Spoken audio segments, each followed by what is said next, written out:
Does a publishing company want to shy away from it? Because if you have a big name, for example, and it's been, as we say, severely edited or basically current, I mean, obviously you want to publish it under that name because that's the name that sells.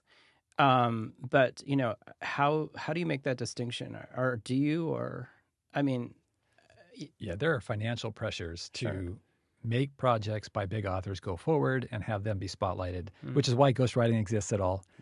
In the form that you were talking about, where it's sort of secretly done. That's why it exists, because those books can make money. So, yeah, that's just depending what your standards are at the publishing house.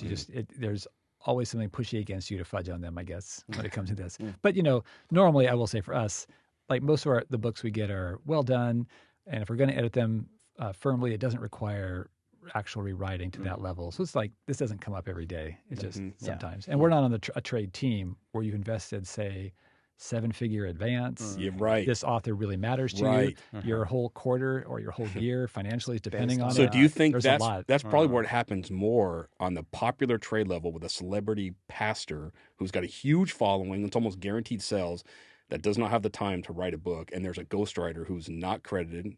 And I'd say the problem's also, it's not just the celebrity pastor, whoever the celebrity Christian is, who didn't write their work. It's also the ghostwriter who's willfully, I would say, and again, this is just me, entering into this agreement of deceit, where people now, they know it's going to end in sales because the famous name is on the book that they didn't write at all. That's more in the trade, popular level. Writing, right? So much academic, not the academic so much. Maybe the scandal in academic would be... Scandal, I like that word. There we go. The professor who relies on graduate students. Ooh, research assistants. Absolutely. Or who takes advantage sometimes of their ideas. I've heard quite a lot of that happens, where they will borrow. And do they credit really or not good point. credit? Yeah. That the Sometimes they'll get credit, but there's a lot of ways to go about it. Or I've seen it where a student will do a good work, and then the professor will want to come in as a co-author, even though it was their idea, students' ideas. Wow. But they're like, you learned this in my class, and now I want to be part of the credit of getting this idea out there with you. Wow. So that's a really good point. Yeah, I have a chapter coming out in a book where I actually was a student who wrote a paper for my class in a Romans class, and it was so well done that when I was writing this one part of this chapter, it was relevant to it. I actually struggle with the idea: do I credit an unpublished paper from a graduate student or not? And at the end of the day, I had to fall on yes. And if anything, as any professor, I would think you want to show the training that, or some influence you've had on your students, where they have these ideas in your class. I mean, that's something to be proud of. That's a shot in the arm to the student, but it's also a badge of honor to the professor. Absolutely. So I fall on credit that student, even if they haven't graduated yet, with the idea. I mean, is there anything wrong with, at the end of the day, just drop a footnote? Most Christians don't read footnotes anyways, It's like these people that want to go on thinking those ideas are just theirs. If they give any credit to it, it doesn't affect, their prestige anyways. It's like hardly any reader actually reads those things. At least you've done it with integrity and footnoted where the idea or the expression came from, and you're fine. Yeah, you're absolutely right. Or even the idea that a student can go on and succeed, you don't need co-author credit with them. You'll still look good as their professor. Sure. That you mentored this student who went on to be a good author. Absolutely. So, yeah. And I just wanted to ask you, what do you think of the current level of scholarship being brought to academic works that you encounter? I think we live in an excellent moment for Christian scholarship.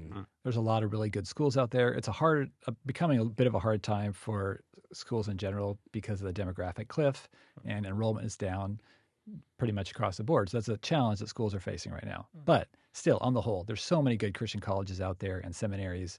So there's a number of really excellent scholars all over the place, different traditions, different schools, different parts of the country. So yeah, I'm confident, or I don't know, optimistic about all that's ahead and how Christian publishing is going, and just the overall level of talent, ability, the contributions that are being made. Yeah. Wonderful. I'm so happy. that means you get to keep your job. Yeah. Yeah, I'm biased. I'm also biased. Yeah, that's true. Christian publishing has declined. There's nobody good left in it. And after this podcast, you're fired. No, that's encouraging to hear, because again, it's like for some of us, and not just academics, but Christians, again, I think by nature, because we're people of the book, we want to read, and we need to be. We want to honor God with our reading and grow in our theology, grow in our academics, grow in our understanding of the world. And publishers like B&H do that in ways that wouldn't be done elsewhere. So that's really encouraging to hear. It's there's nothing that's impacted negatively the Christian publishing world, and there's new scholarship always coming out that's always going to advance knowledge.